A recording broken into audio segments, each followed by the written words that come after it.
প্রত্যেকটি ঘরে ঘরে পানি আপনারা দেখেন, এবং মানুষ একটা আতঙ্কের মধ্যে আছে, একটা সমস্যার মধ্যে আছে। পানি যায় না এখন বন্ধ করেছে। এই যে অবস্থা, এই অবস্থার মাঝে তো অনেক পরিবার, অনেক বাচ্চা কাচ্চা স্কুল পড়া এটা বাদ দিলেছে। মানে এই 15-20 দিন থেকে এই অবস্থা বাজে আপনারা, এইভাবে কতদিন থাকবা আপনারা? বাড়ি করে কেমন পানি আছে?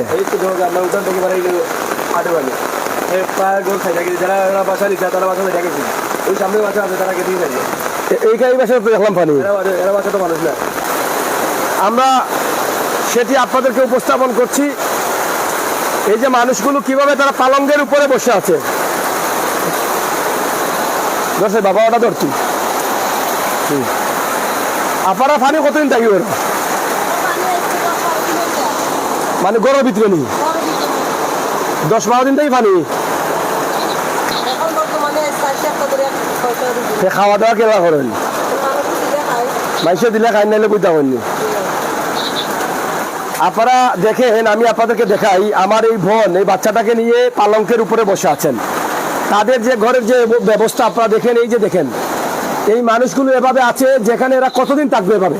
বৃষ্টি তো মাত্র শুরু হয়েছে, ঘরের ভিতরে পানি নেই।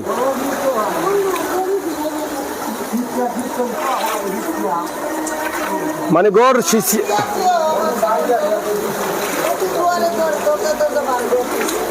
এই পানিটা কমে না। এটা কয় মাস থাকবো ইলা পানি? ওরে বাপরে বাপ, বলা 5-6 মাস থাকবো নি পানি। এইটা তাকে মুক্তি পাওয়ার উপায় কিটা?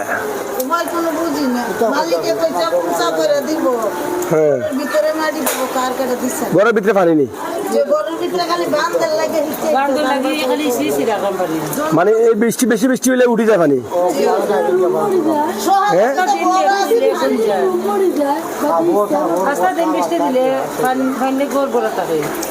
যারা দায়িত্বশীল আছেন তাদেরকে অনুরোধ করব, আপনারা অন্ততপক্ষে সিলেটের এই বাজারঘাট এলাকার খালিরগাঁও, ময়াসর, এই নাজিরগাঁও সহ যে কয়েকটি গ্রাম পানিতে তলিয়ে গেছে, সেই গ্রামগুলোকে নিয়ে আপনারা একটা টিম ওয়ার্ক করেন। টিম ওয়ার্ক করে এই গ্রামগুলোকে আপনারা পরিদর্শন করেন, তাৎক্ষণিকভাবে কোন দিকে তাদেরকে রক্ষা করা যায়, কোন দিকে পানি দিলে, পানিটা কেটে দিলে পানি যেতে পারে, অস্থায়ীভাবে তাদেরকে রক্ষা করুন।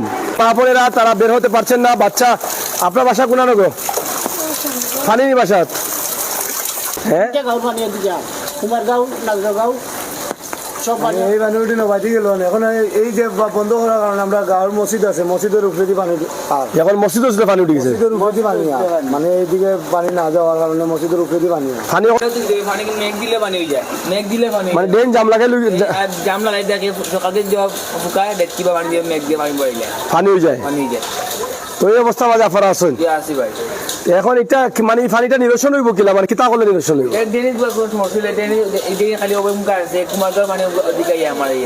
ও হোসাইটের পানিও পাই, এইটা তো এই ড্রেনটা যথেষ্ট পরিমাণ না, কোথাও জাম লাগাই আছে মনে হয়।